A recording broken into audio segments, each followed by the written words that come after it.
ഇന്ത്യയുടെയും പാകിസ്ഥാന്റെയും സൈനിക ശക്തിയെക്കുറിച്ചുള്ള വിവരങ്ങൾ താഴെ നൽകുന്നു. 2025 കണക്കുകൾ അനുസരിച്ചുള്ള വിവരങ്ങളാണ് ഇത്. Global fire power index 2025 ranking. India 4, Pakistan 12. ഈ റാങ്കിംഗ് സൈനിക ശക്തി, സാമ്പത്തിക ശേഷി, ലോജിസ്റ്റിക്സ്, ഭൂമിശാസ്ത്രപരമായ ഘടകങ്ങൾ എന്നിവ ഉൾപ്പെടെ വിവിധ കാര്യങ്ങൾ പരിഗണിച്ചാണ് നൽകുന്നത്.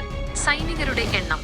ഇന്ത്യ ഏകദേശം 51,37,550, 14,55,550 സജീവ സൈനികർ, കരുതൽ സൈനികരും അർദ്ധസൈനിക വിഭാഗങ്ങളും ഉൾപ്പെടെ. പാകിസ്ഥാൻ ഏകദേശം 17,04,000, 6,54,000 സജീവ സൈനികർ, കരുതൽ സൈനികരും അർദ്ധസൈനിക വിഭാഗങ്ങൾ ഉൾപ്പെടെ. സൈനികരുടെ എണ്ണത്തിൽ ഇന്ത്യക്ക് പാകിസ്ഥാനേക്കാൾ വളരെ വലിയ മുൻതൂക്കമുണ്ട്. കരസേന, ആർമി. ഇന്ത്യ ടാങ്കുകൾ 3,982, ആർട്ടിലറി 1,922, കവചിത വാഹനങ്ങൾ 3,200.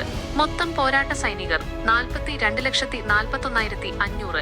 പാകിസ്ഥാൻ ടാങ്കുകൾ 2,687, ആർട്ടിലറി 1,842, കവചിത വാഹനങ്ങൾ 2,600. മൊത്തം പോരാട്ട സൈനികർ 9,64,000.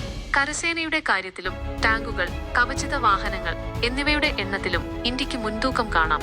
വ്യോമസേന, എയർഫോഴ്സ്. ഇന്ത്യ മൊത്തം വിമാനങ്ങൾ 2,229, 1,672 എണ്ണം പ്രവർത്തനക്ഷമം. പോർവിമാനങ്ങൾ 513, ഹെവി വെയ്റ്റ് ഫൈറ്ററുകൾ ഉൾപ്പെടെ. പാകിസ്ഥാൻ മൊത്തം വിമാനങ്ങൾ 1,399, 797 എണ്ണം പ്രവർത്തനക്ഷമം. പോർവിമാനങ്ങൾ 328. വിമാനങ്ങളുടെ എണ്ണത്തിലും പോർവിമാനങ്ങളുടെ കാര്യത്തിലും ഇന്ത്യക്ക് വലിയ മുൻതൂക്കമുണ്ട്. നാവികസേന, നേവി.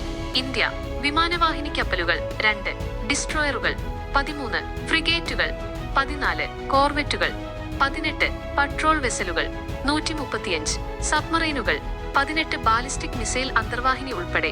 പാകിസ്ഥാൻ വിമാനവാഹിനി കപ്പലുകൾ 0, ഡിസ്ട്രോയറുകൾ 0, ഫ്രിഗേറ്റുകൾ 9, കോർവെറ്റുകൾ 0, പട്രോൾ ക്രാഫ്റ്റുകൾ 11, സബ്മറൈനുകൾ 5. നാവികസേനയുടെ കാര്യത്തിലും ഇന്ത്യക്ക് വ്യക്തമായ മുൻതൂക്കമുണ്ട്, പ്രത്യേകിച്ച് വിമാനവാഹിനി കപ്പലുകൾ, ഡിസ്ട്രോയറുകൾ എന്നിവയുടെ കാര്യത്തിൽ. പ്രതിരോധ budget, defence budget. India 2024 $86 billion, GDP-യുടെ 2.3%. പാകിസ്ഥാൻ 2024 $10.20 ബില്യൺ, GDP-യുടെ 2.7%. പ്രതിരോധത്തിനായി നീക്കിവെക്കുന്ന തുകയുടെ കാര്യത്തിലും ഇന്ത്യ വളരെ മുന്നിലാണ്.